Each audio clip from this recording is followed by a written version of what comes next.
여러분, 집값 하락이 멈췄다. 똘똘한 한 채가 답이다. 이번 주 부동산 시장의 전체적인 핵심입니다. 여러분, 이거 한번 보실래요? 예. 똘똘한 한 채가 답이라는 게 서울 강남의 아파트들이 지금 많이들 올라갑니다. 당장 재건축의 대명사라고 이야기하는 서울 대치동의 엄마아파트 전용 84제곱미터 한번 보실까요? 2023년이에요. 2월 2일에 7층이 22억 2천에 팔렸거든요. 그런데 2023년 6월 17일에 8층이 25억 6천에 팔렸습니다. 3억 4천만 원이 오른 거죠. 3억 4천만 원이. 굉장히 빠르게 오르죠. 진짜 빠르게 오릅니다. 이렇게 빨리 오르는 건 이렇게 오르더라도요. 대치동 엄마한테 신고가에는 미치지 못합니다. 신고가는 뭐 28억까지 간 적도 있으니까 아직 신고가에는 한참 멀었습니다. 그런데 이 똘똘한 한 채 중에는요. 신고가를 기록하는 것도 나타났어요. 신고가. 바로 이곳입니다. 서울 서초구 잠원동의 신반포자이 전용 59제곱미터. 여기는요. 2021년 5월 1일에 16층이 23억 7천만 원이었습니다. 이게 신고가였거든요. 그런데 이번에 새로운 고가를 썼습니다. 2023년 6월 1일에 7층이 24억에 팔렸습니다. 3천만 원이 더 오른 거예요. 이것을 보면 말입니다.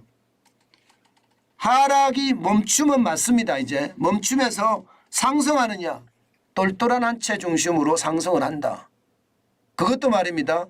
신고가 행진이 나올 정도로 상승을 했다. 뭐 이렇게 얘기할 수가 있는 건가요? 실제로 말입니다. 서울 아파트 값을 보면요. 지금 쭉 올라갑니다. 6주 연속 상승세입니다. 시작은 5월 22일주에 0.03%가 오르더니요. 지금 6주째 계속 올라가는 모양새예요. 6월 26일 이번 주는 0.04까지 올랐습니다. 그중에서도 말입니다. 이 강남권의 상승세가 굉장히 두드러졌습니다. 제가 있는 곳이 서울 송파구거든요. 강남 3구 중에 하나입니다. 여기는요 0.26이 올랐어요. 0.26. 뭐 이 정도면 거의 폭등이라고 봐야 되죠. 0.26이면. 굉장히 많이 오르고 있습니다. 서초구도 0.11이 올랐고요. 강남구도 0.11이 올랐습니다. 마찬가지 마포구도요 0.11이 올랐습니다. 서울 전체가 다 오른다는 거예요. 서울 전체가. 이게 0.04밖에 오르지 않았지만 외곽에는 적게 올랐고요. 이게 똘똘한 한 채 중심으로는 굉장히 많이 올랐다는 뜻이에요. 결국 말입니다. 저는 지금 어떻게 생각하면 지금까지 제가 여러분들에게 말씀을 드리는 게 일시적 반등이다. 데드캣 바운스다. 그렇게 제가 이야기하고 있잖아요. 저는 그렇게 믿으니까요.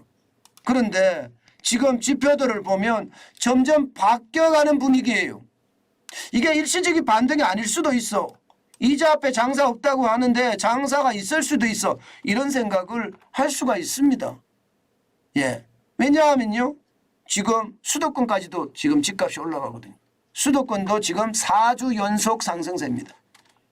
지난 6월 5일에 처음으로 0.01%를 상승을 시켰습니다. 그러던 것이 0.02, 0.03 이번 주는 0.04까지 올랐어요. 이게 떨어졌을 때는 여러분 보시다시피 12월 26일에 0.93까지 떨어졌었는데 굉장히 빨리 오르는 거죠. 이것은 어쩌면 말입니다. 집값이 이제는 뭐 오르는 것 아니냐 이런 이야기. 이제 다시 상승세 대세 상승기에 들어온 것은 아니냐 이런 이야기가 나올 수밖에 없는 겁니다. 게다가 말입니다. 여러분 지방은요. 아직까지는요. 아직까지는 대세 상승기라고 이야기하시지는 못하겠는데요. 상승에 도착은 못했어요. 제가 똘똘한 한 채가 답이다 이렇게 말씀을 드렸죠. 지방아파트는 안 올라가요. 6월 26일 이번 주도요 0.03% 마이너스입니다. 그렇지만 작년 12월 26일에 마이너스 0.59부터 시작해서 낙폭을 줄여가는 것은 분명하죠. 지방아파트들도 낙폭을 많이 줄여갑니다. 제가 집값 하락 멈춤이라고 제가 말씀을 드린 거는 지방아파트 값이 마이너스인데 무슨 멈춤이냐 이렇게 이야기할 수도 있겠죠. 그러나 여러분 반드시 멈춤이라는 거 있습니다. 왜냐하면 전국 아파트 값을 봤더니 이제는요 0.0%가 됐다는 이야기예요. 0.0%. 지금까지 말입니다. 작년 12월 29일에 마이너스 0.76까지 떨어졌던 전국 아파트 집값이 쭉쭉쭉 올라오다가 낙폭을 줄여가다가요 6월 5일에 지난주죠.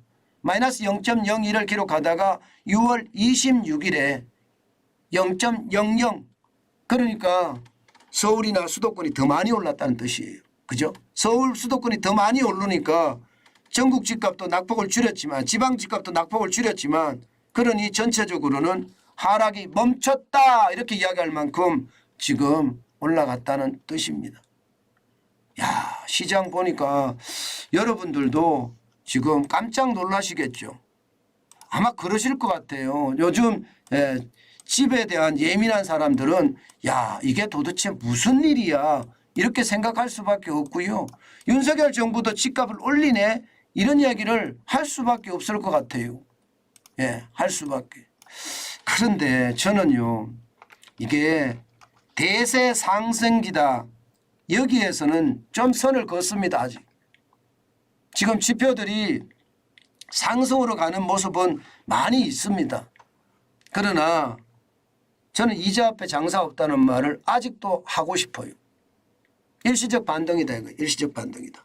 오르더라도 똘똘한 한 채는 제가 계속 말씀드렸다시피 찔끔찔끔 올라간다고 말씀을 드렸는데 이게 출렁출렁할 거다. 출렁출렁. 이자가 이렇게 센데 집을 사기가 참 만만치 않을 거다. 여기에다가 경기 침체의 모양새가 만약에 드러난다면 상황은 또 달라진다. 일시적 반등세 여기에다가 침체의 깊이가 깊어지면 또 달라질 수도 있다. 그 말씀 저는 다시 한번 드리고 싶습니다. 그 이유는요 거래량입니다. 거래량이 동반돼 줬다고도 이야기하는 분들도 있습니다. 왜냐하면 작년 11월에 서울 아파트 거래량이 729건이었거든요. 그것이 5월에 3,373건까지 올라왔으니까 거래량이 동반돼 줬다 이렇게 이야기하시는 분들도 있어요. 거기에 대해서 뭐 어느 누구도 반대하지는 않습니다. 그러나 역대 평균치하고는 아직 멀었다. 6,040건이 역대 평균치인데 아직 역대 평균치까지는 가지 않았다. 거래량을 동반해 줘서 올라가는 것도 사실이고 6월 현재도 보면 이대로면요 6월은 4,000건을 넘어선다 이렇게 이야기하면 4,000건을 넘어선다 이렇게 이야기합니다. 그렇지만 여러분 시장은 저는 이자라는 그 부담과 또 하나 지금 이자라는 부담하고요. 또 하나라고 제가 이야기하는 이게 거래량이 뒷받침해 주지 않는다는 것 이것은 어떻게 생각을 하면요. 앞으로 시장의 변동성 저는 계속 있을 거라고 예상합니다. 제가 좋은 지표들도 지금 많이 나오고 있습니다만은 떨어지는 지표 올라가는 지표 왔다 갔다 하거든요. 그것을 앞으로 더 잘 분석해서 여러분들에게 또 알려드리도록 하겠습니다. 분명한 것은요. 6월에 이제 거래량이 좀 더 많이 늘어날 것 같아요. 아직 6월에 지금 7월에 넘어가지도 않았는데 6월 말까지 1,833건이라는 것은 거래량이 많이 따라왔거든요. 이것은 한 번쯤 봐야 되고요. 제가 이게 일시적인 반등세라고 제가 말씀을 드리면서 출렁출렁 한다는 것도 예, 이유가 있죠. 저는 이유 없이 이야기하지 않습니다. 올라가는 게 아직 멀었잖아요. 완만하잖아요. 예, 지금 보시다시피 지방은 아직 떨어지고 있고요. 수도권 같은 경우도 4주 연속 상승이지만 0.01, 0.02, 0.03, 0.04거든요. 여기에다가 서울도 보면 지금 0.03을 시작으로 0.03, 0.04, 0.04 이렇게 왔다 갔다 하거든요. 다시 말해서 길게 6주 동안이라도 이렇게 아주 적은 수준에서 움직인다. 정부가 보고 있다.